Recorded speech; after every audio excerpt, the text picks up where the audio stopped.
Ligue 1 lorsqu'il y jouait, évidemment, qui est un joueur qui peut rester extrêmement longtemps en l'air lorsqu'il prend une bonne impulsion.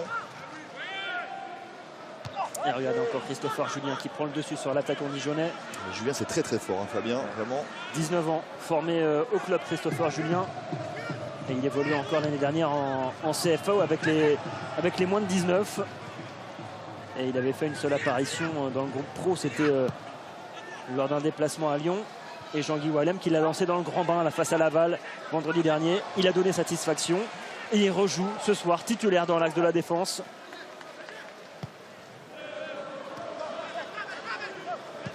Mandjek qui écarte vers Steven Langille, qui va centrer vers Le Tallec, la tête de Le Tallec contrée. Mais le ballon toujours au Serrois. Angebar qui va s'appuyer sur Langille. Le Tallec, la reprise. Et le premier arrêt décisif de Baptiste René après 9 minutes de jeu.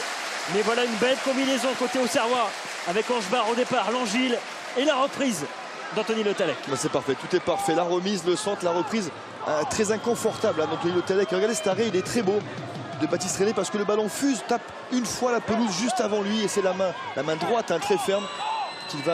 On s'aperçoit que finalement il a peut-être bien retouché le ballon en dernier, le gardien dijonnais. Encore Langille vers Angebar, c'est au fond.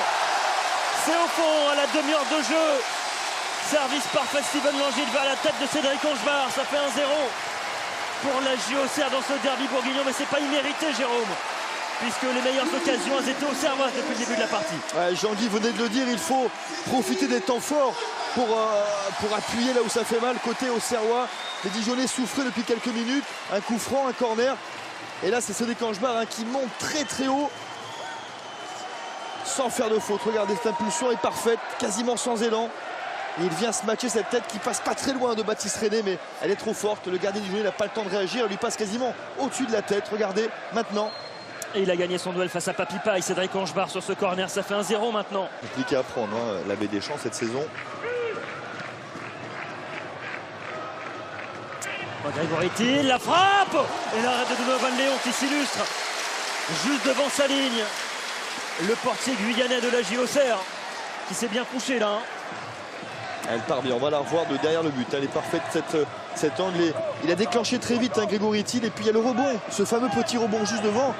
Et là il l'a gardé. Des méformes malheureusement et qui retrouve des couleurs malgré la descente. À Dijon qui est très régulier.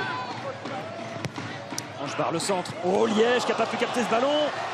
Et le ballon qui va sortir, même pas sauvé par Baptiste René finalement. Et alors que les Auxerrois réclament Evor de la JOCR grâce à ce coup de tête de Cédric Angebar à la demi-heure de jeu. Et pourtant ce sont les Dijonnais qui ont frappé plus au but. Attention Grégory Thiel qui vient placer cette reprise là dans les gants de Donovan Léon. Il l'appelle juste très souvent Grégory Thiel. Il l'appelle juste là où il le faut. Il est souvent placé de manière Mandjek. Allez, l'appel de balle de Steven Langille qui était à la limite du hors-jeu. Langille le centre fort devant le but. Oh, il s'est jeté Denis Oliège, c'est pas fini. Ntep, le passement de jambe d'Ntep, il va passer côté gauche. Le centre en retrait maintenant ou la frappe. Et c'est sauvé au premier poteau par Baptiste René.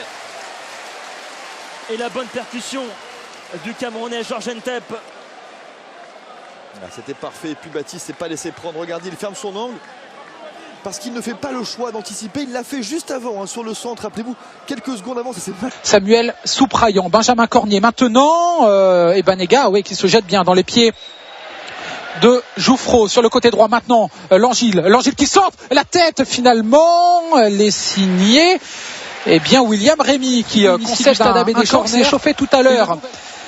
Le réunionnais de la Baie des Champs, le réunionnais de la JOCR. Il y en a d'autres dans les catégories de jeunes, mais lui est en équipe première, prêté la saison dernière à Arles-Avignon. Vincent Acapandé, l'arrière latéral droit, le coup franc de Langille, c'est contré la tête d'Angebar. Au-dessus, il y avait une position de hors-jeu après coup. C'est un petit peu la moyenne également en Ligue 2, mais si la JA commence à marquer et à accélérer, aller avec Oliège, la frappe d'Oliège, elle passe à côté, trop croisée. Mais enfin une tentative du Kényan, et enfin notre ami Denis Oliège qui, grâce à ses cuisses, prend de vitesse un adversaire. Parce qu'en première mi-temps, je me suis demandé, moi qui avais commenté le premier match et pas les suivants, si c'était encore le Denis Oliège de la saison dernière. Il n'arrivait pas à prendre de vitesse un adversaire. Quand même dingue. Changement du côté de Dijon. de la capitale côte-d'Orienne et de la capitale bourguignonne. Donc voilà, et Grégory Thiel il poursuit l'aventure même en Ligue 2. Et attention, ce coup franc lointain, frappé justement par les Dijonais. Elle est lointaine cette frappe, et la parade de Donovan Léon qui se couche bien, qui met ce ballon en corner sur cette tentative en deux temps. Ce petit ballon pour Julio Tavares qui allume là. Belle tentative de la part des Dijonais. Et ça a été chaud. Vraiment chaud, à moins que ce ne soit Diabaté qui est frappé. On n'a pas d'écran de contrôle, c'était difficile à voir, c'était à l'opposé du terrain, mais voilà qui revigore un petit peu les quêtes. Merci beaucoup monsieur de m'avoir redonné ma petite claquette. Allez, Paul-Georges Ntep qui s'arrache, voilà, il évite la touche. Allez Ntep, il y a du monde dans la surface, il y a le Talek et Makengo, le centre au deuxième, c'est touché, ça revient à la reprise de volée de Segbefia. Oh là là, elle était magnifique, elle a failli être magique cette reprise de volée du Togolais Prince Segbefia, mais elle passe au ras du poteau droit de Baptiste René, avec une nouvelle fois Jouffreau sur son pied gauche, avec Cornier qui décale, Koné, le centre de Koné au deuxième, il y a du monde, il y a la tête, elle est l'égalisation, ça se sentait. Elle est signée Tavares, je vous le disais. Dijon poussé, Dijon y allait. Les Auxerrois ne faisaient plus trop les efforts, notamment dans le replacement défensif. Et à pile poil un quart d'heure de la fin de cette partie, eh bien Dijon égalise sur cette tête de Tavares au deuxième poteau, laissé seul par Angebar qui était un petit peu obligé de se recentrer là pour venir au marquage. Je crois bien que cette tête piquée la touche Cédric Angebar sur ce centre venu de la droite, mais c'est avant Rivieran qui fait une petite erreur en concédant cette touche là, largement évitable. Et ensuite sur ce côté là ça joue rapidement, ça centre. Et bien voilà, les Auxerrois se sont laissés endormir sur ce coup là. Ça fait un partout, balle au centre, un quart d'heure encore à disputer. Et bien évidemment c'est une la palissade, mais tout est à refaire réagir. Ils viennent de se faire remonter au score. Paul-Georges Ntep, une tête d'Angebar, la parade de René. Oh là là, non. Énorme une nouvelle fois le gardien, là, Dijonais sur ce coup-là. Magnifique tête de Cédric Angebar, comme au ralenti, on l'a vu. Le ballon d'Ntep déposé sur la tête d'Angebar. Il y a un partout entre les deux formations. Et le buteur tout à l'heure de la GIA, Cédric Angebar, à la 30e pour l'ouverture du score. C'était sur un corner frappé par l'Angile.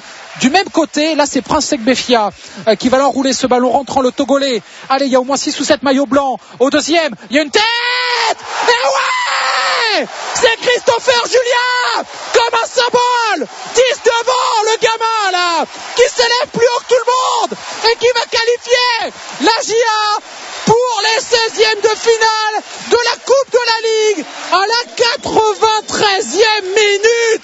Sur ce corner de Segbefia, il traverse tout le terrain. Christopher Julien, je croyais que c'était Angebar à un moment donné, eh bien non, c'est la tête de ce jeune et très grand par la taille et on l'espère par le talent, c'est encore trop tôt pour le dire.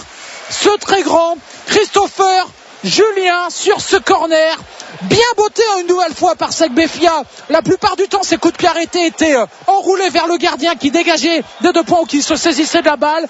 Et là,